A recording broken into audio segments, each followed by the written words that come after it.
yang terhormat Bapak Kepala Sekolah atau yang mewakili, kepada Dewan Guru SD Negeri Mijil 1 Kebunaku yang saya hormati, dan tak lupa kepada teman-teman rekan guru undangan dari SD sekecamatan Kebunaku yang saya cintai. Puji syukur kehadirat Allah Subhanahu wa Ta'ala yang telah memberikan rahmat serta hidayahnya kepada kita semua, sehingga pada kesempatan ini, pada siang hari ini kita dapat berkumpul di acara kegiatan diseminasi budaya positif, tidak ada suatu halangan apapun. Yang kedua kalinya, salawat serta salam kita haturkan kepada junjungan kita Nabi Muhammad Sallallahu Alaihi Wasallam yang telah kita nanti-nantikan syafaatnya besok di yaumul kiamah. Amin Allahumma amin. Bapak Ibu semua, siang hari ini saya akan membacakan acara pada hari ini. Yang pertama adalah pembukaan, yang kedua adalah sambutan dari Bapak Kepala Sekolah atau yang mewakili, yang ketiga adalah acara inti. Untuk yang pertama yaitu pembukaan, marilah kita buka dengan bacaan nomor kitab 1 kali. Al-Fatihah. Al-Fatihah. Bismillahirrahmanirrahim.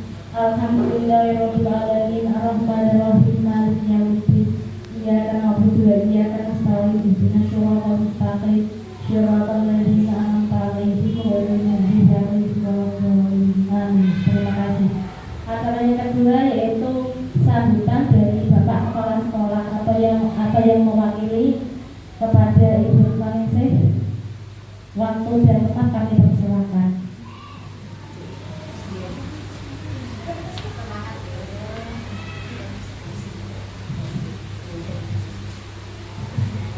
Assalamualaikum warahmatullahi wabarakatuh. Yang terhormat kepada Bapak Kasih juga ada ya. Yang terhormat kepada ibu-ibu guru penggerak Kecamatan Kebunaku serta ibu guru SD Negeri Mijil 1. Pertama, mari kita panjatkan puji syukur kepada Allah bahwa kita bisa berkumpul bertemu di ruangan ini dengan keadaan sehat, serta sangat bersalam kita ajukan kepada Nabi Agung Muhammad yang kita nanti sahabat lagi. Sebelumnya saya mohon maaf sekali karena bacaan tadi baru sholat di musola di Mbak Rofi mewakili Bapak Prasekolah. Ya bagaimanapun karena mewakili, jadi awak harus silaturahmi. Jadi saat kapan? Ya. Pertama,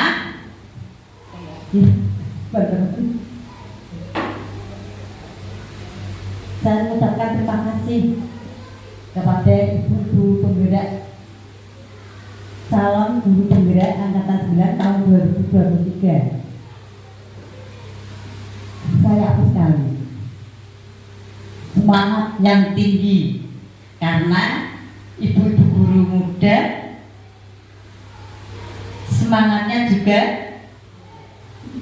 lebih ya lebih pokok harus itu ya. Nah, supaya apa lebih maju lagi. Saya mendukung sekali dengan adanya ini calon guru penggerak. Apalagi yang dibicarakan? Tidak kaget. Tidak ada bahan tadi Mbak Rofi tidak. Ya semua itu saya memberikan semangat yang tinggi, semangat yang baru, bisa semangat 45 katanya, supaya apa? Dengan adanya calon guru penggerak ini diharapkan lebih maju lagi, lebih, pokoknya lebih gitu aja. Ya, saya mendukung, saya akhiri. Semoga berjalan dengan lancar, berjalan dengan baik. Itu saja. Akhirul kalam, wassalamualaikum warahmatullahi wabarakatuh. Semangat. Yang ketiga adalah acara inti, yaitu diseminasi budaya positif. Sebelumnya terima kasih kepada teman-teman sudah meluangkan waktu menghadiri diseminasi positif budaya positif di SD Negeri Mijen 1 Kebun Agung. Terima kasih atas waktunya.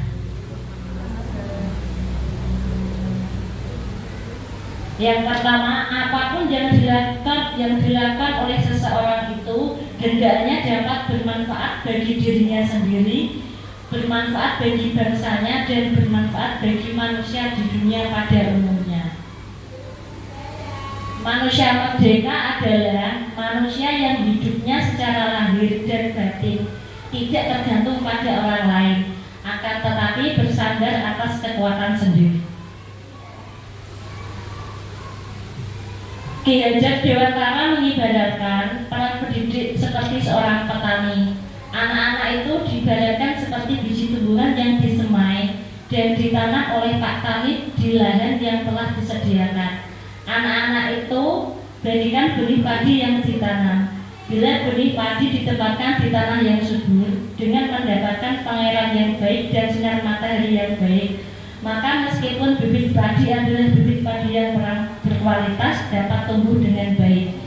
Namun sebaliknya,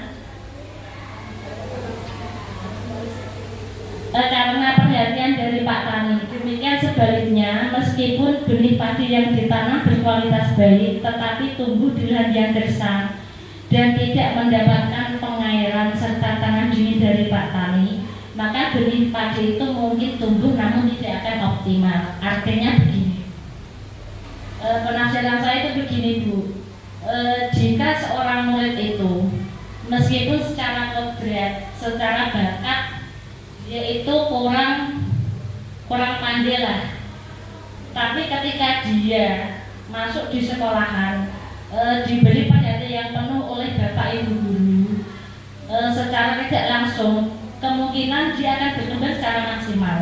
Beda dengan meskipun anak itu yang memang asli punya IQ tinggi, pinter, tapi kurang perhatian dari bapak ibu guru, atau ibaratnya dijaga lah, mungkin dia tidak bisa berkembang. Makanya anak itu dari filosofi pemikiran Ki Hajar Dewantara, anak itu adalah diibaratkan sebagai benih padi dan sekolah itu diibaratkan sebagai lahan persawahan. Sedangkan kita sebagai pendidik itu diibaratkan sebagai petani yang menanam benih padi. Benih padi itu akan tetap tumbuh dan berkembang baik meskipun dia bukan bibit unggul, tapi ketika dia ditanam di sawah dengan pengairan yang baik, sinar matahari yang cukup dan perhatian penuh, maka padi itu akan tumbuh secara maksimal. Tapi kalau meskipun padi itu bibitnya unggul, misalkan ditanam di lahan yang gersang, airnya kurang, pencahayaannya kurang, dia mungkin bisa tumbuh tapi tidak bisa maksimal. Hal yang akan kita pelajari hari ini adalah 1. Disiplin positif dan nilai-nilai kebijakan universal. 2. Teori motivasi, hukuman dan penghargaan restitusi. 3. Keyakinan kelas. 4. Kebutuhan dasar manusia dan dunia berkualitas. Selanjutnya restitusi. 5. Posisi kontrol dan segitiga restitusi. Disiplin positif dan nilai-nilai kebijakan universal. Ini ada gambar seseorang mengepalkan tangan. Saya minta bantuan kepada dua rekan untuk maju ke depan mempraktekkan percobaan ini. Bu Meka sama Bu Nur Rahmawati ya.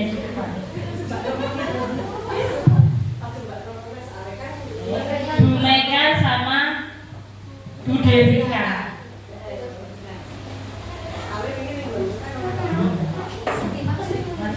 Maju, tolong maju.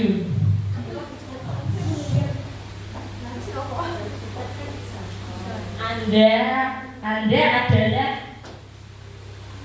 adalah A. Bu Mega adalah B. Peran A adalah, tugas A adalah mengepalkan salah satu tangan. Yang B berusaha membuka tangannya si A dengan sekuat tenaga. Dibuka dengan bujukan, dengan memarahi, dengan rayuan. Apakah si A ini akan tetap membuka atau tetap mengepalkan tangan? Ya. Dirayu dulu. Nikah yang cantik. Nikah. Gak mau. Gak mau. Ini mau dicuci. Gak mau. Malah kayak disayang. Ini gak mau. Kita makan apa ini? Coba dengan menggelitik, Bu Mega, menggelitik. Bukan deh.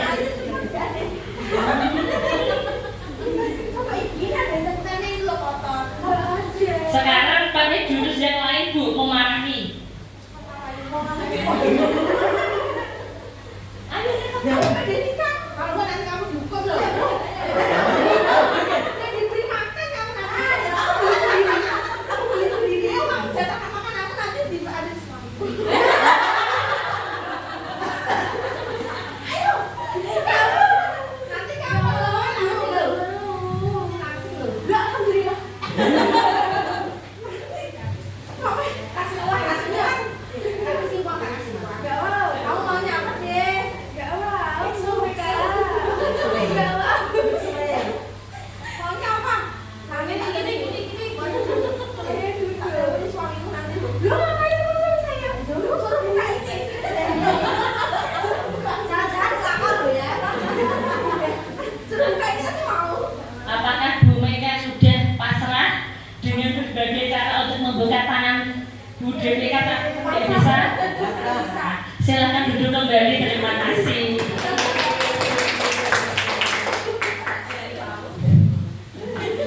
Dari contoh yang kita lihat di depan tadi, dengan sekuat tenaga dan berbagai jurus yang telah dilakukan oleh Bu Mega, ternyata Bu DPK tetap tidak mau membuka tangan. Itu alasannya kenapa?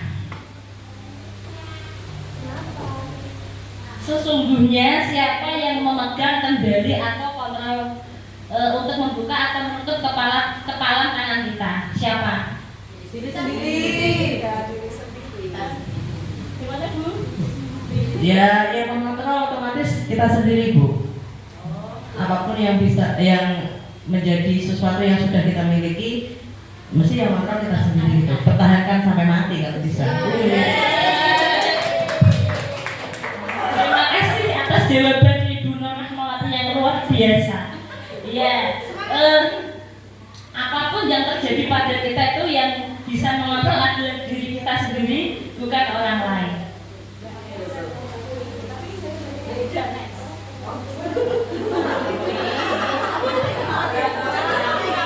Teori kontrol Dr. William Glasser, psikiater dan pendidik Dr. William Glasser dalam kontrol teori yang kemudian berkembang dan dinamakan choice theory, meluruskan beberapa miskonsepsi tentang makna kontrol.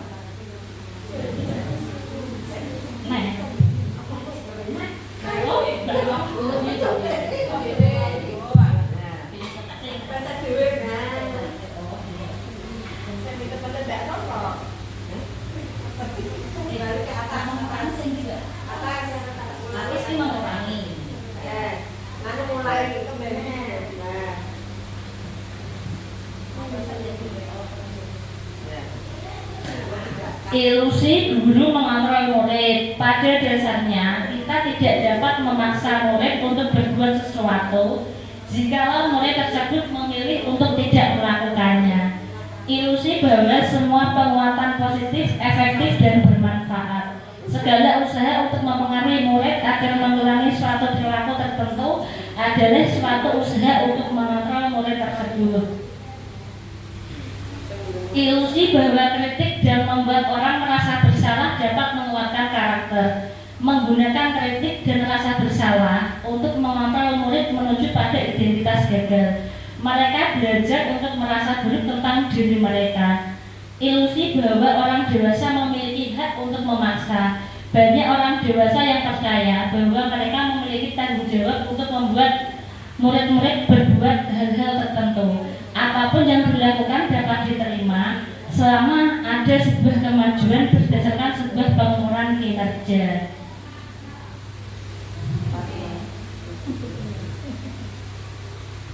Stimulus respon dan teori kontrol. Dalam stimulus respon, realitas kita sama, tapi dalam teori kontrol, realitas kebutuhan kita itu berbeda. Semua orang melihat hal yang sama, itu dalam stimulus respon, tapi dalam teori kontrol, setiap orang memiliki gambaran yang berbeda. Sekarang makna kata disiplin dalam budaya kita. Makna kata disiplin dimaknai menjadi sesuatu yang dilakukan seseorang kepada orang lain untuk mendapatkan kepatuhan. Kita cenderung menghubungkan kata disiplin dengan ketidaknyamanan. Biasanya orang yang seperti saya itu kan kurang disiplin. Jadinya saya itu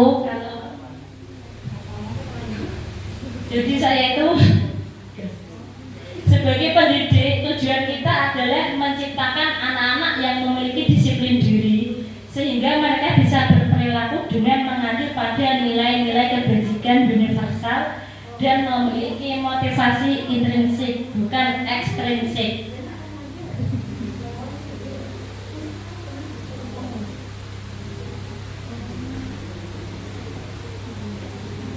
Teori motivasi hukuman dan penghargaan restitusi.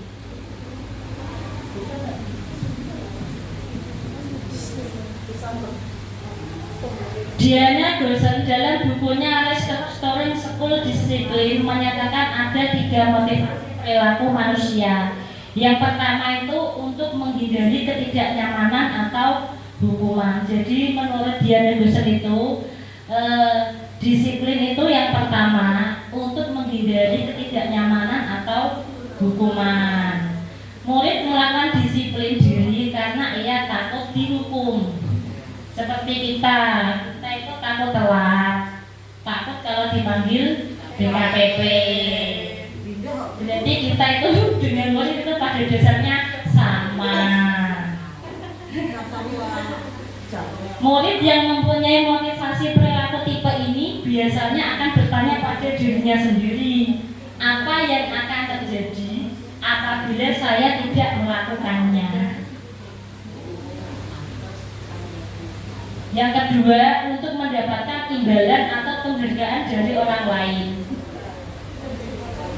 Biasanya ada salah satu murid dia tuh disiplin karena ingin mendapat bombongan ujian dari gurunya. Oh, kamu kok berangkat tepat waktu, awal sekali lah, kamu itu memang murid yang luar biasa. Banyak juga yang murid punya pemikiran seperti itu. Apakah ibu-ibu di sini juga seperti itu?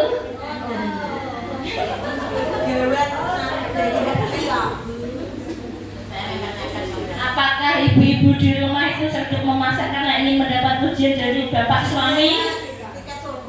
Berarti termasuk jenengan itu ke poin 2 untuk mendapatkan imbalan atau penghargaan dari orang lain.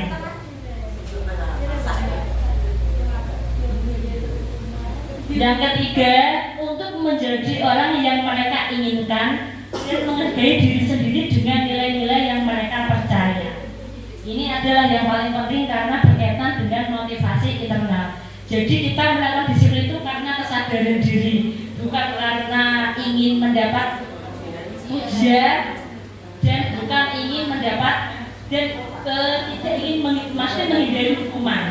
Berarti memang asli kita itu mempunyai kesadaran. Begitu ya, terus. Ya. Murid melakukan disiplin tipe ini karena nilai-nilai yang mereka yakini dan hargai. Biasanya kalau ditanya, coba Bu Desi, faktor apa yang membuat panjenengan itu ingin menjadi orang yang menghargai diri sendiri dengan nilai-nilai dianggap percaya? kebaikan.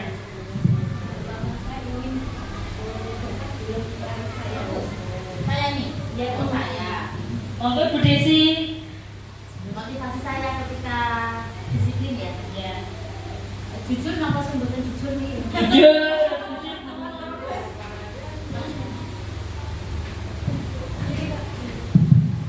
Terima kasih Bu Rofi.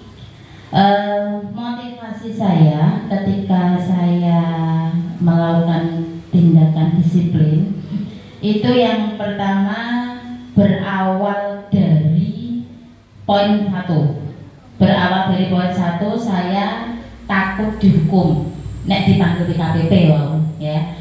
Yang kedua, setelah itu dilakukan pasti akan muncul dalam diri saya, karena ini kewajiban ya, saya harus melakukannya dengan sepenuh hati.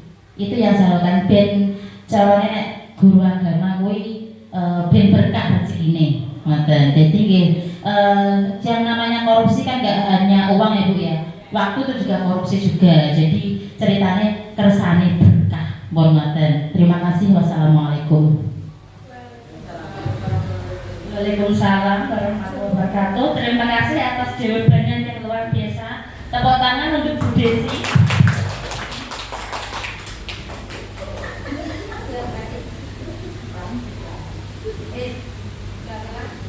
Ya, yang selanjutnya, bila di sekolah Anda tidak ada peraturan yang mengharuskan guru datang tepat waktu dan tidak ada celah teguran bagi guru yang datang terlambat, tidak ada atasan yang memuji Anda, apakah Anda akan tetap datang tepat waktu untuk mengajar murid-murid Anda? Jelaskan alasan Anda. Jadi misalkan tidak ada teguran dari BKPP, tidak ada kepala sekolah, apakah jenengan itu akan tetap berangkat tepat waktu? Siapa yang mau menjawab?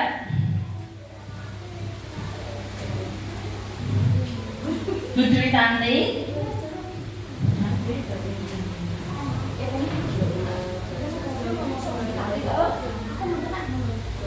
Mas Reza, bagaimana Pak Reza? Silakan Bapak maju sini. Jika tidak ada teguran atau hukuman, apakah Anda akan tetap datang tepat waktu ke sekolah? Terima kasih sebelumnya untuk pertanyaannya. Untuk menjawabnya mungkin sudah pasti, karena itu kan merupakan tuntutan pekerjaan dan juga kewajiban kita sebagai guru ya. Apalagi anak murid kita sudah datang pagi-pagi. Kalau kita harus berangkat dengan galih mendapatkan ujian ataupun lolos dari hukuman, mungkin itu melenceng dari nilai sebenarnya dari guru. Ya, terima kasih. Luar biasa. Berarti jenengan akan tetap datang tepat waktu nggih? Jelas.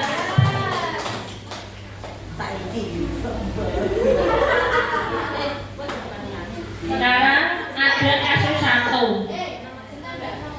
Bu Reni Reni itu murid kurang menguasai pelajaran matematika, sehingga pada saat pelajaran tersebut berlangsung dia lebih banyak berdiam diri atau menggambar di buku pelajarannya. Pada saat guru matematikanya Bu Citra menanyakan pertanyaan Reni menjadi gugup dan tak sengaja menjatuhkan tasnya dari kursi, serta tiba-tiba menjadi gagap pada saat berupaya menjawab. Seluruh kelas pun tertawa melihat perilaku Reni yang bicara tergagap dan terkejut tersebut. Bu Citra pada saat itu membiarkan teman-teman Reni menertawakan Reni yang tergagap dan malu luar biasa, dan malahan minta Reni untuk maju ke depan dan berdiri di depan kelas sambil menunjuk hidungnya karena tidak bisa menjawab pertanyaan Bu Citra. Kelas semakin gaduh dan anak-anak pun tertawa melihat Reni di depan kelas memegang ujung hidungnya. Reni itu seorang murid. Dia tidak memperhatikan ketika Bu Citra menjelaskan. Ketika diberikan pertanyaan, dia gugup dan tidak bisa menjawab. Setelah itu, si murid itu yang bernama Reni disuruh maju ke depan, dan kemudian Bu Reni menunjuk hidungnya. Terus melihat Reni di depan kelas memegang ujung-ujungnya. Terus apakah tindakan Bu Reni ini jenengan setuju? Tidak. Oh Bu Citra, iya Bu Citra, setuju apa tidak Bu? Tidak. Kenapa tidak setuju? Pembulian mental itu. Oh ya, pembulian mental anak, menjadikan anak itu merasa takut dan malu. Ya. Apakah Anda setuju dengan tindakan Bu Citra terhadap Reni? Tidak. Tadi jawabannya tidak. Mengapa? Karena tadi apa Bu? Termasuk dalam pembulian dan membuat si Reni menjadi trauma, takut, minder, malu.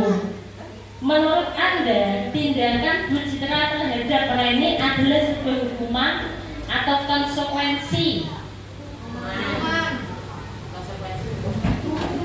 Hukuman atau konsekuensi? Hukuman.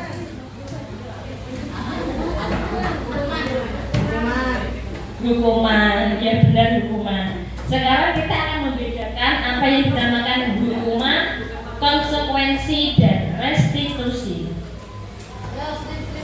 Apa itu hukuman? Hukuman bersifat tidak terencana atau tiba-tiba. Anak atau murid tidak tahu apa yang akan terjadi dan tidak dilibatkan. Hukuman itu bersifat satu arah dari pihak guru yang memberikan, dan murid hanya menerima suatu hukuman tanpa melalui suatu kesepakatan atau pengarahan dari pihak guru. Dan konsekuensi itu adalah disiplin dalam bentuk konsekuensi sudah terencana atau sudah disepakati, sudah dibahas dan disetujui oleh murid dan guru.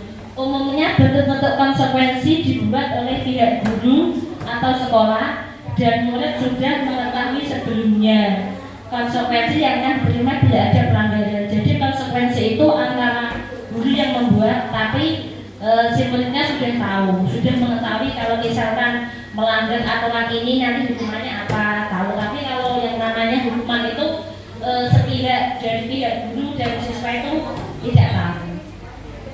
Sekarang apa yang dinamakan dengan restitusi? Restitusi adalah proses menciptakan kondisi bagi murid untuk memperbaiki kesalahan mereka, sehingga mereka bisa kembali pada kelompok mereka dengan karakter yang lebih kuat. Hukuman itu perbedaan antara hukuman, konsekuensi, dan restitusi. Hukuman itu membuat anak belajar menyembunyikan kesalahan, sedangkan konsekuensi itu membuat anak belajar menaati peraturan. Sedangkan restitusi itu memberikan pengetahuan kepada anak untuk memecahkan sebuah masalah.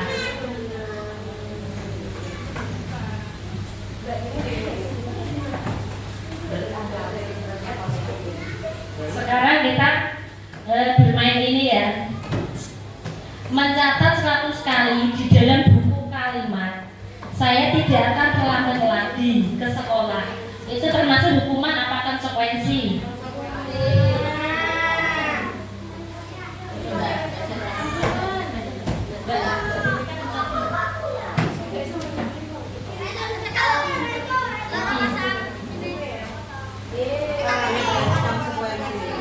Berarti tadi apa? Hukuman. Next. Sekarang lari mengelilingi lapangan basket 2 kali karena terlambat hadir di sekolah. Hukuman atau konsekuensi? Tidak. Sering. Anda benar. Selanjutnya,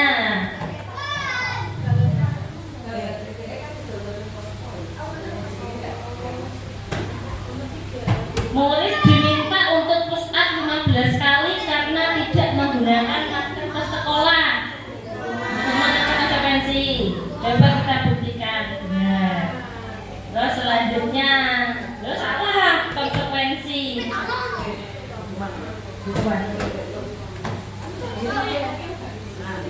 Menggantikan kertas tugas teman yang telah dicoret-coret.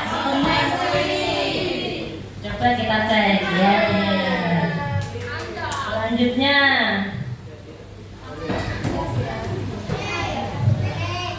membersihkan WC sekolah karena mematahkan pensil kawannya, hukuman apakah konsekuensi?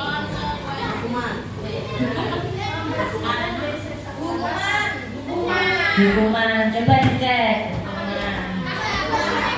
Selanjutnya ya, sekarang keyakinan kelas. Next. Keyakinan kelas bersifat lebih abstrak daripada peraturan yang lebih rigid dan konkret. Keyakinan kelas itu berupa pernyataan-pernyataan universal. Pernyataan keyakinan kelas senantiasa dibuat dalam bentuk kalimat positif.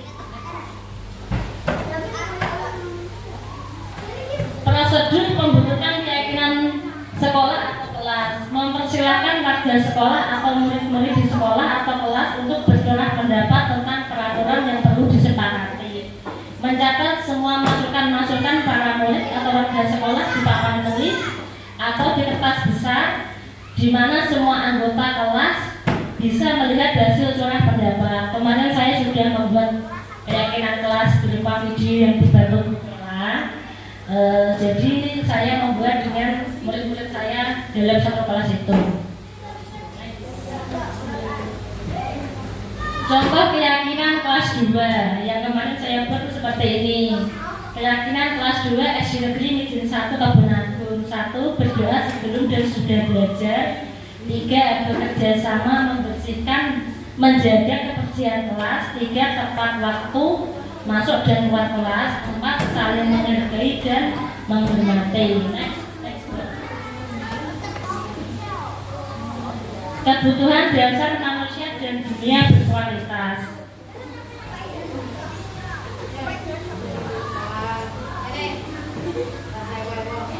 Kebutuhan dasar manusia itu ada 5. Yang pertama itu yang paling utama adalah bertahan hidup, kasih sayang dan rasa diterima, kebebasan, kesenangan, dan penguasaan. Kebutuhan bertahan hidup itu hubungannya dengan fisiologis dan biologis. Fisiologis itu tentang kesehatan, rumah atau tempat tinggal, dan makanan. Biologis itu adalah bagian dari proses reproduksi. Kasih sayang dan rasa diterima atau kebutuhan untuk diterima yaitu kebutuhan psikologis.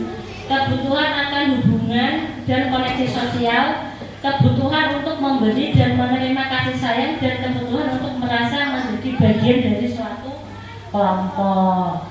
Jadi dalam suatu kelompok itu tidak boleh saling mengecilkan, semuanya harus menerima agar tercipta sebuah kasih sayang dan rasa diterima di antara kelompok tersebut. Penguasaan selanjutnya adalah penguasaan berhubungan dengan kebutuhan pengakuan atas kemampuan, yaitu keinginan untuk dianggap berharga, bisa membuat perbedaan, bisa membuat pencapaian, kompeten, diakui dan dihormati. Pada dasarnya itu semua orang itu ingin dihargai dan ingin dihormati. Itu manusiawi ya Bu, karena itu adalah salah satu kebutuhan dasar dari manusia. Selanjutnya adalah kebebasan. Kebutuhan akan pilihan, kebutuhan akan kemandirian, otonomi, memiliki pilihan dan mampu mengendalikan arah hidup seseorang. Kita juga butuh kebebasan agar kadang-kala kita tuh bisa merasa bahagia, merasa fresh dari kegiatan yang selama ini. Terkadang kita itu suntuk. Ada kita butuh refleksi, butuh kebebasan untuk menyegarkan pikiran kita. Kesenangan itu adalah kebutuhan untuk merasa senang, yaitu mencari kesenangan, bermain dan tertawa.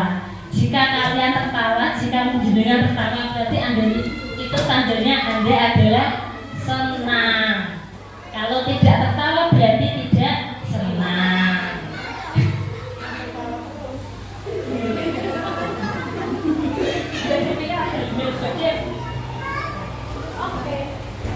Yuk kita main-main lagi. Ibu guru kejar aku karena ibu guru sayang aku, termasuk penguasaan, kesenangan, kebebasan, atau cinta dan kasih sayang. Ayo kita cek. Nah, selanjutnya.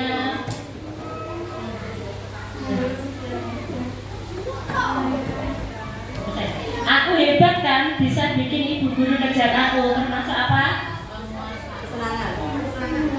Aku hebat kan, bisa bikin ibu guru kejar aku.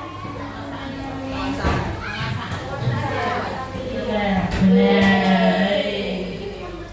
Selanjutnya, aku bosan belajar mewarnai terus di dalam kelas. Ambil dasar.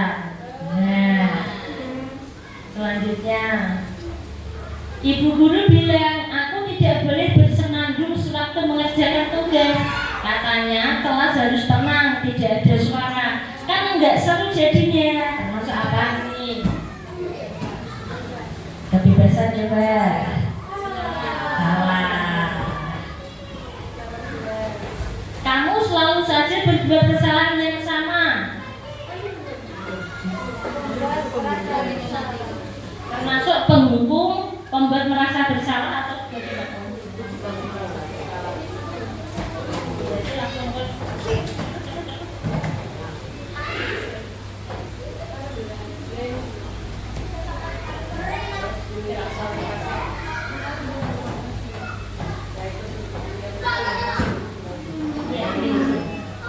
sekarang dunia berkualitas. Dunia berkualitas Anda adalah tempat khusus dalam pikiran Anda, tempat Anda menyimpan gambaran representasi dari semua yang Anda inginkan. Bisa berisi orang-orang, hal-hal dan apa saja yang terbaik dalam hidup Anda dan membuat Anda merasa bahagia dan terpenuhi kebutuhan dasar Anda. Berarti angan-angan di dalam pikiran Anda itu ya. Terus ini ada pertanyaan, siapakah orang-orang yang paling penting dalam hidup Anda? Nanti saya akan memberikan pertanyaan ini berupa kertas yang sudah di print. Nanti tolong dikerjakan setelah sesi ini, nanti bisa dikumpulkan. Sekarang restitusi 5 posisi kontrol. Pada teori kontrol Dr. William Glasser berkesimpulan ada 5 posisi kontrol yang diterapkan oleh seorang guru. Yang pertama adalah sebagai penghukum, yang kedua membuat merasa bersalah, yang ketiga sebagai teman, yang keempat sebagai pemantau, yang kelima adalah sebagai manajer. Penghukum itu seorang penghukum bisa menggunakan hukuman fisik maupun verbal. Contohnya dengan nada suara yang tinggi, dengan bahasa tubuh, mata melotot, dan jari menunjuk. Itu biasanya penghukum. Contohnya itu seperti kalimat ini: patuhi aturan saya, atau awas, kamu selalu saja salah. Selalu pasti soal yang terakhir selesai. Biasanya ini kalimat ini diucapkan untuk murid yang mengerjakan tugas paling akhir, paling telat. Membuat merasa bersalah. Pada posisi ini biasanya guru itu bersuara lebih lembut, tapi ngejelebke Bu, kalau Jawa ini. Pembuat rasa bersalah akan menggunakan kegiringan yang membuat orang lain merasa tidak nyaman. Contohnya, ibu sangat kecewa sekali dengan kamu. Berapa kali Bapak harus memberitahu kamu ya?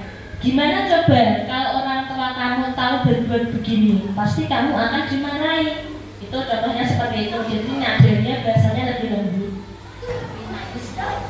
Nah sekarang teman itu pada posisi ini guru tidak akan menyakiti murid, namun akan tetap berupaya memantau murid melalui persuasi. Posisi teman pada guru bisa negatif, positif di sini berupa hubungan baik yang terjalin antara guru dan murid. Adi, contohnya Adi, ayolah bagaimana sih kamu kemarin kamu sudah jadi ke bapak bukan? Kenapa terlambat lagi? Ya sudah tidak apa-apa, duduk dulu sana. Nanti Pak Guru bantu kamu ini. murid akan merasa senang karena Pak Guru akrab dengan siswanya, tidak dihukum. Tapi positifnya itu biasanya seorang murid akan kurang respect sama gurunya, karena guru itu sudah menganggap, oh ini guru kayak temanku. Jadi sisi negatifnya itu guru kurang dihormati, karena sudah tertanam di pikirannya si anak itu, guru apik anek kayak kancaku, seperti itu. Terus yang keempat adalah memantau berarti mengawasi.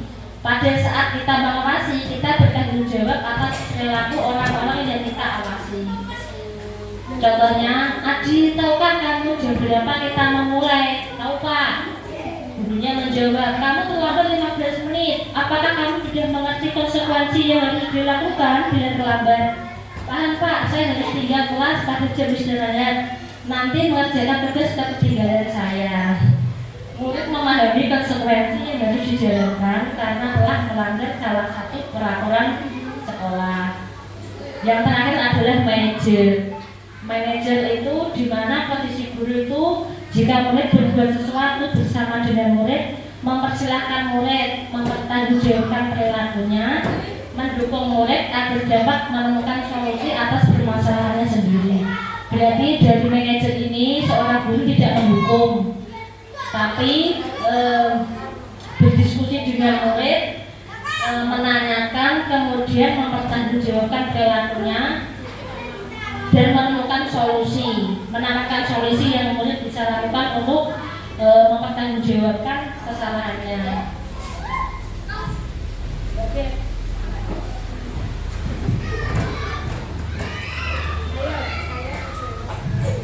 Saya kecewa sekali dengan kamu. Ini termasuk apa ini? Pembuat merasa bersalah. Coba kita cek. Ya, benar. Selanjutnya, kamu selalu saja berbuat kesalahan yang sama.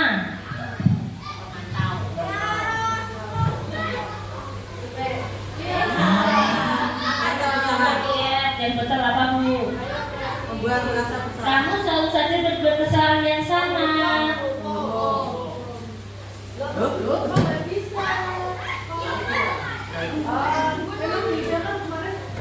Bisa ya.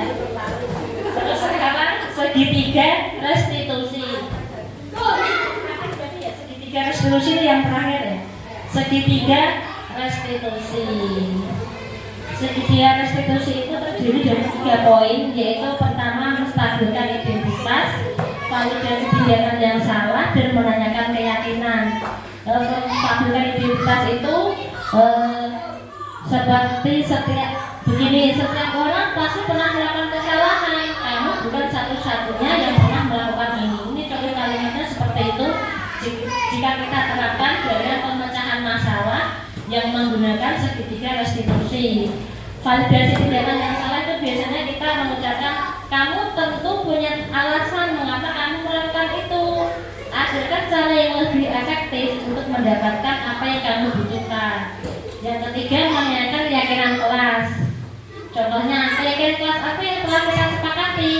Kamu ingin menjadi orang yang seperti apa? Nih, menstabilkan identitas yaitu bagian dasar dari segitiga restitusi, bertujuan untuk mengubah identitas anak dari orang yang gagal karena melakukan kesalahan menjadi orang yang sukses. Contohnya ini, berbuat salah tidak apa-apa, tidak ada manusia yang sempurna. Terus yang kedua, validasi tindakan yang salah. Semua tindakan manusia, baik atau buruk, pasti memiliki maksud tujuan tertentu. Contohnya begini, dalam validasi tindakan yang salah. Padahal kamu bisa melakukan yang lebih buruk dari ini ya. Kamu pasti punya alasan mengapa kamu melakukan hal itu. Itu adalah salah satu kalimat yang kita ucapkan ketika kita memecahkan suatu kasus atau suatu masalah dengan menggunakan segitiga restitusi. Yang ketiga, yang terakhir adalah menanyakan keyakinan kelas. Teori kontrol menyatakan bahwa kita pada dasarnya termotivasi secara internal. Ketika identitas sukses tercapai, langkah 1 dan tingkah laku yang salah telah divalidasi lahan 2. Maka anak akan siap untuk dihubungkan dengan nilai-nilai yang dia percaya dan berpindah menjadi orang yang dia inginkan. Contoh kalimatnya dalam menanyakan keyakinan adalah seperti ini. Apa yang kita percaya sebagai kelas atau keluarga?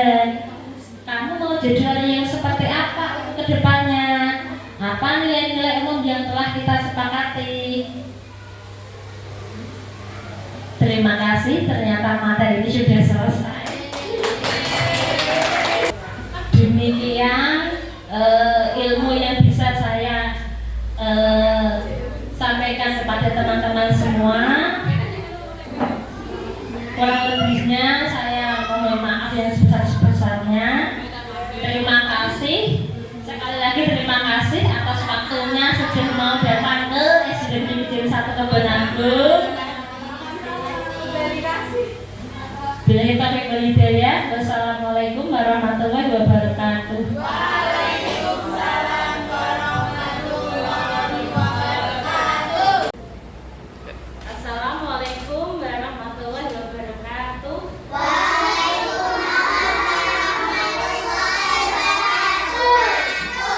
Selamat pagi anak-anak. Pagi, Bu. Bagaimana kabar kalian semua? Baik. Hari ini Ibu Guru akan mengajak kalian membuat keyakinan atau kesepakatan kelas. Ada yang tahu apa tidak apa itu yang dimaksud keyakinan kelas? Apa Mas David? Aturan. Aturan itu berarti kira-kira aturan itu untuk berbuat kebaikan apa tidak? Berbuat kebaikan.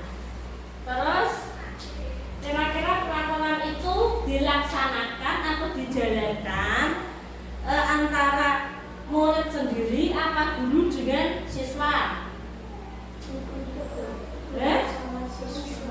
Apa Mbak Nafia? Guru dan siswa. Berarti antara guru dan siswa semuanya menjalankan aturan itu demi apa? Demi kebaikan kita bersama. Sebelumnya kalian pernah tahu enggak apa aturan yang ada di sekolah ini? Apa Mas David? Tidak mengejek teman. Tahu? Ada lagi? Apa Mbak Hatu? Meminta maaf jika melakukan kesalahan. Meminta maaf jika melakukan kesalahan. Ada lagi yang tahu?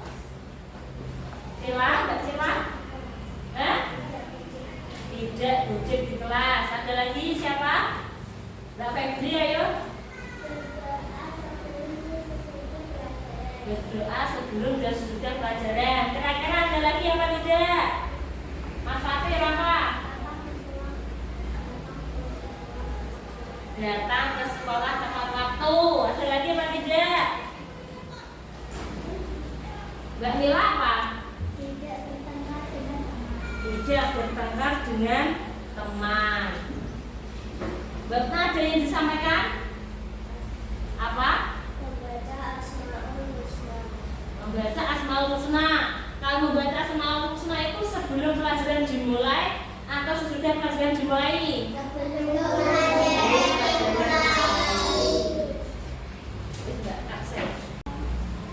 Setelah kalian mengetahui apa itu yang dimaksud dengan keyakinan kelas, apa tadi keyakinan kelas?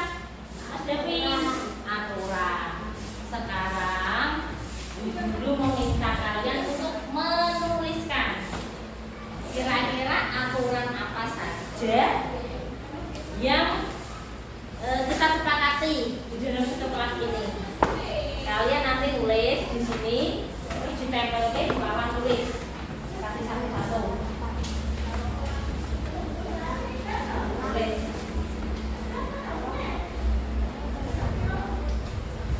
Saya kalah di bawah.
Sudah maju. Nempel.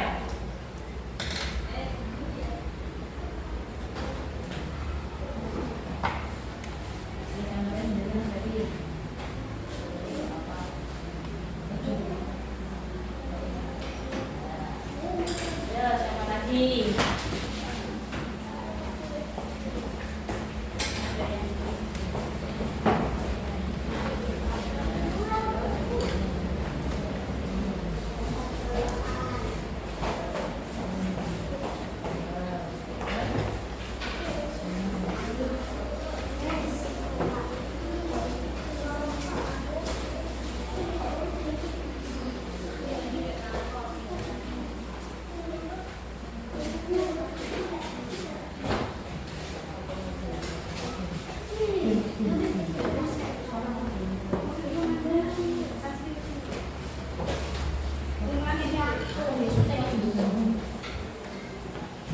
Sudah?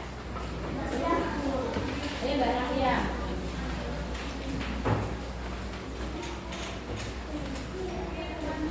Aturan yang diterapkan berarti kalian sudah membuat ya aturan-aturan atau keyakinan di kelas ini. Nomor 1 ini punya siapa? Datang di sekolah tepat waktu. Siapa tadi yang menulis dengan sekolah tepat waktu? Mas Ilham. Sini nomor 1 berarti datang ke sekolah tepat waktu.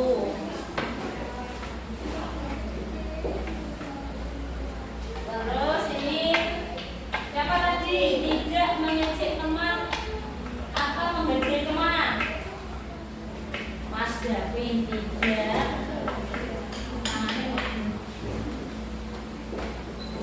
mengejek teman.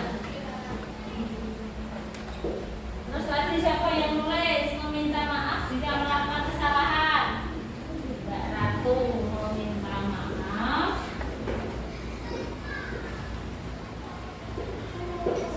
jika melakukan kesalahan. Terus yang keempat, membaca Asmaul Husna. Siapa tadi? Mbak Ukma membaca Asmaul Husna. Terus siapa tadi si yang nulis tidak gojek di kelas? Mbak Sila. Apa tadi Mbak Sila? Yang keras. Tidak gojek di kelas. Terus berdoa sebelum dan sesudah pelajaran. Ya siapa tadi Mbak? Mbak Febri. Ulangi Mbak. Yang keras.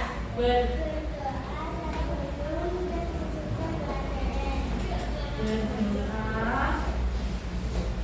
sebelum dan sesudah pelajaran. Terus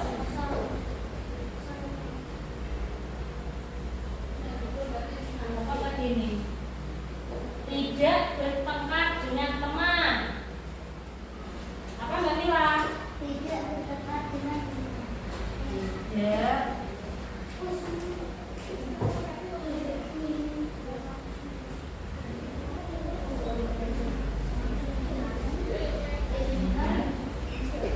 teman.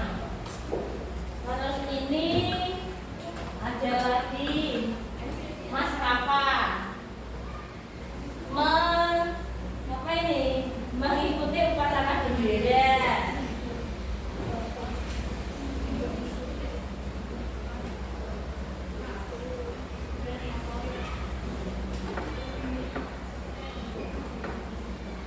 Terus ini ada lagi Mbak Nafia membuang sampah pada tempatnya. Membuang sampah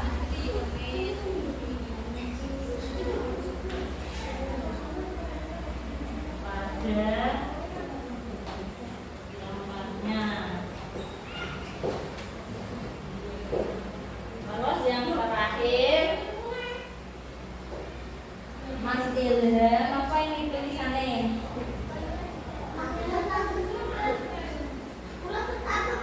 Oh sudah, berarti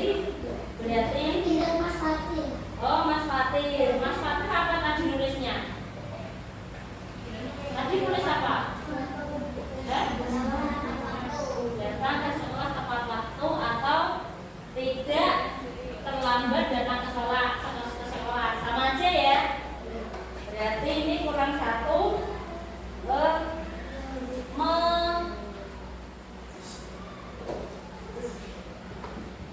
Apa ini? Ini tulisannya bagaimana ini? Mbak Aksa ya? Ini yang terakhir punya Mbak Aura. Mbak Aura menulis mengumpulkan tugas tepat waktu.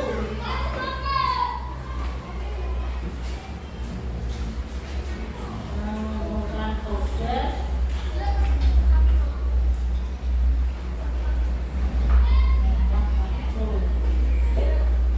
dari poin 1 sampai 10 harus kita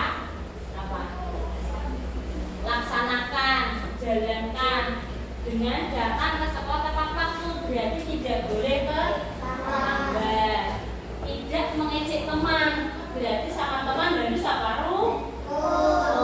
Yang ketiga, meminta maaf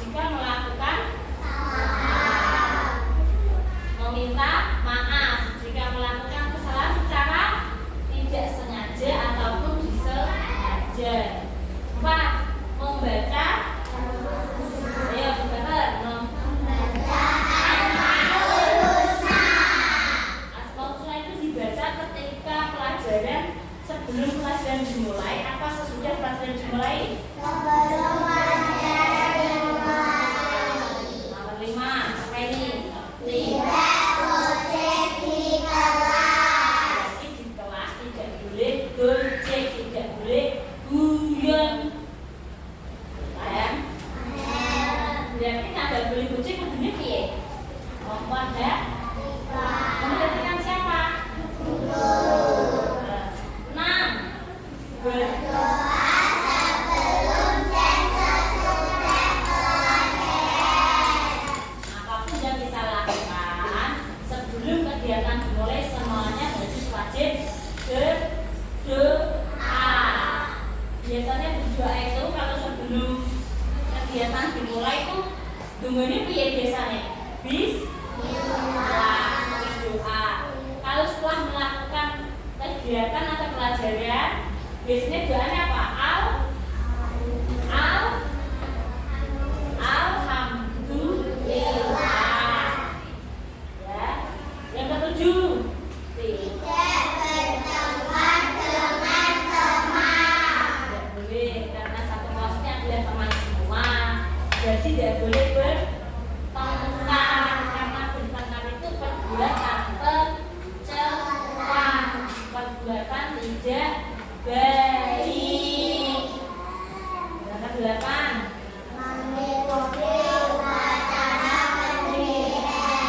upacara bendera itu biasanya dilaksanakan setiap hari apa? Senin biasanya. Kalau pas hari kemerdekaan itu tanggal berapa? 17 bulan Agustus. Kalau mengikuti upacara itu harus memakai peralatan lengkap. Apa saja?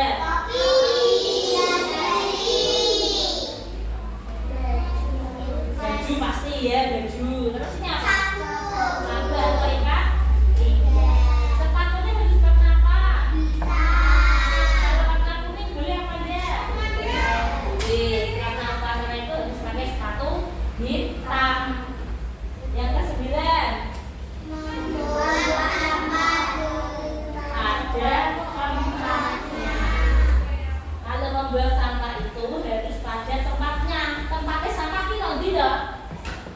di tempat sampah. Kalau kalian membuang sampah sembarangan, itu bisa menyebabkan apa?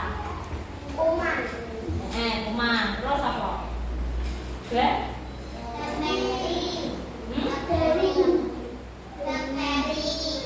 Ya, kuman, bakteri di kemana-mana. Terus apa?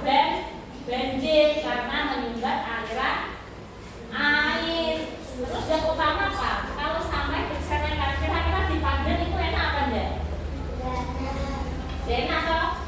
Jadi membuang sampah sembarangan ini marai penyakit, menyebabkan banjir, membuat pemandangan atau keadaan kelas menjadi kumuh, kotor, kelihatan kotor. Yang ke-10 apa?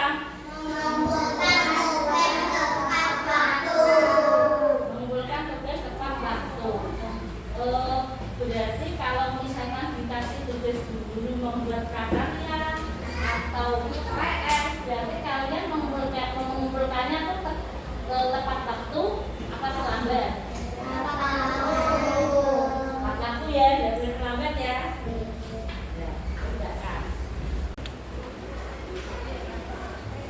Setelah keyakinan kelas kita buat bersama, selanjutnya kita akan membuat kalimat positif. Kalimat positif. Kalimat positif itu maksudnya, ini kan misalnya tidak mengejek teman. Ada kata tidak. Terus ini juga ada kata tidak. Tidak ini dirubah menjadi kalimat positif. Misalkan tidak mengejek teman. Kalimat positifnya berarti saling menghormati atau saling menghargai. Sekarang guru mau memberikan ini, silakan ditulis kalimat positifnya. Kemudian setelah selesai nanti dicatatkan di sini, ya.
datang ke sekolah tepat waktu. Berarti pas ya, sama. Datang ke sekolah tepat waktu berarti disiplin. Tidak mengejek teman. Tidak mengejek teman. Saling apa? Saling apa itu? Ini punya siapa ini? Saling menghormati. Davin sama, saling menghormati.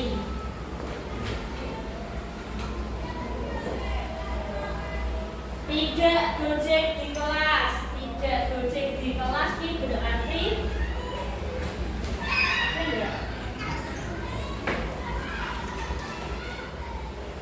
siapa tadi yang nulis tidak gojek di kelas?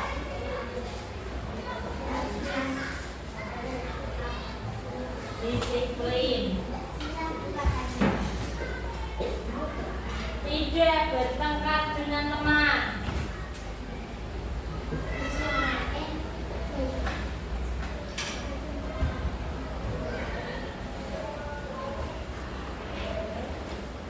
Tidak bertengkar dengan teman.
Sekarang kalimat positif yang sudah kalian tulis sekarang dibaca.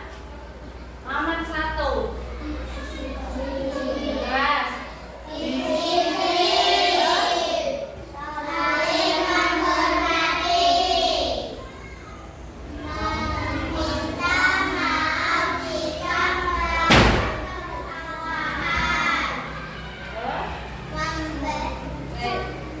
Ini sama ya, membaca asmaul-husna dan berdoa sebelum dan sesudah pelajaran itu. Kalimat positifnya berdoa dengan sungguh-sungguh. Tidak gojek di kelas. Kalimat positifnya tidak bertengkar dengan teman. Mengumpulkan tugas tepat waktu. Bertanggung jawab. Sini.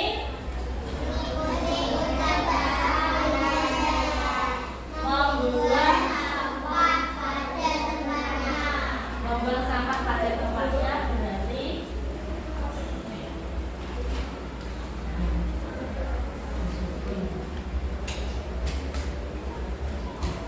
sekarang kalimat positif sudah kita buat dan mulai besok kita harus menjalankan. Siapa yang menjalankan? Guru sama